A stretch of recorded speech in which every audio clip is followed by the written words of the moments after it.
This $1 million jackpot provision is one of the most blatantly corrupt provisions for political self-dealing and plunder of public resources ever proposed in the United States Congress. And we're watching it happen in real time. You know, it was said that the Roman Senate was so corrupt, so drenched in bribery and private self-enrichment that the senators were actually as corrupt as Julius Caesar and as Caligula, the tyrannical maniac. I don't know if the Republicans in the Senate today are as corrupt as Donald Trump, but they're on the path, and they're right behind him. If this were to pass, this astounding provision would give 8 Republican senators a personal payday of at least $1 million each, paid for directly by the U.S. taxpayers at a time when we're throwing millions of people off of their health care.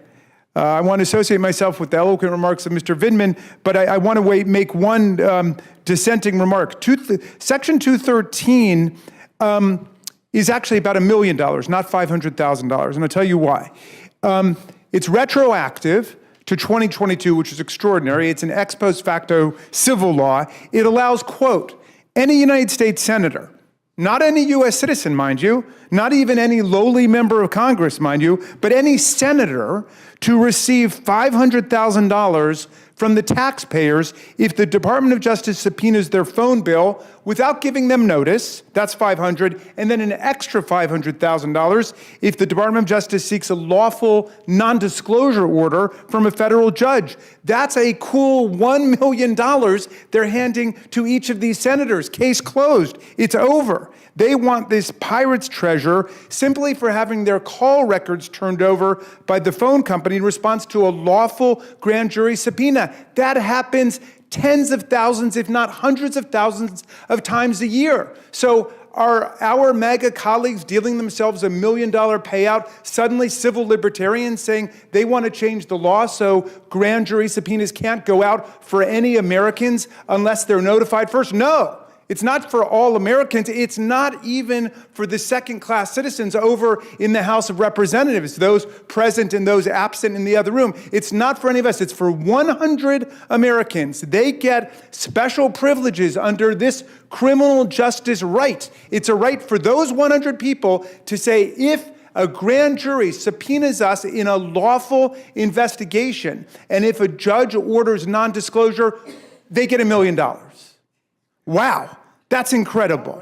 Now, why are they doing it? Well, this multi-million-dollar self-care package is designed to soothe the feelings and feather the nests of senators who Donald Trump, Rudy Giuliani, and the other 77 people they pardoned yesterday, or maybe it was the day before yesterday, worked to enlist in their criminal efforts to overturn the 2020 presidential election, which I don't need to tell you, Joe Biden won by more than 7 million votes, 306 to 232 in the Electoral College, as determined not just by the House and the Senate, but also by 60 federal and state courts that rejected every fraudulent claim of electoral corruption and fraud. Well, following this evidence, including many calls made by Giuliani and the president to U.S. senators who were on the floor on January 6th, they said, well, the grand jury looked and saw the evidence. The president was in touch with all these senators. They wanted the pen register for them. It's not a phone tap, which is what they're lying about over there. No contents of the call were revealed, but it was a record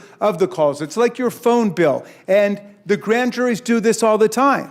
But now they're saying that really hurt their feelings. They don't think U.S. senators uniquely should be subject to such treatment. They want $1 million payout because of that now. It's extraordinary. Now, I doubt it even is consistent with equal protection. I think it violates equal protection. It does not pass the lowest level of equal protection scrutiny, which is rational basis. On what rational basis could we say that the grand jury and a federal judge could send out precisely these orders for the pen register to all Americans, members of the House, members of state legislatures, governors, mayors, but not the U.S. Senate?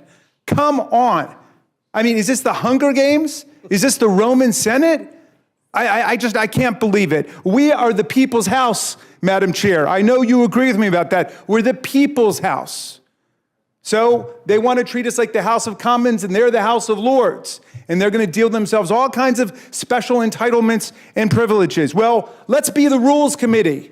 I once served on this great committee. Be the Rules Committee, not the Fools Committee.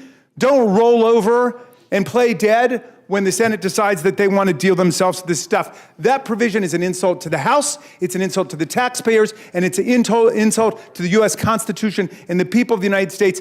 This must be deleted. Regardless of how you feel about everything else, this provision must be deleted. And I yield back.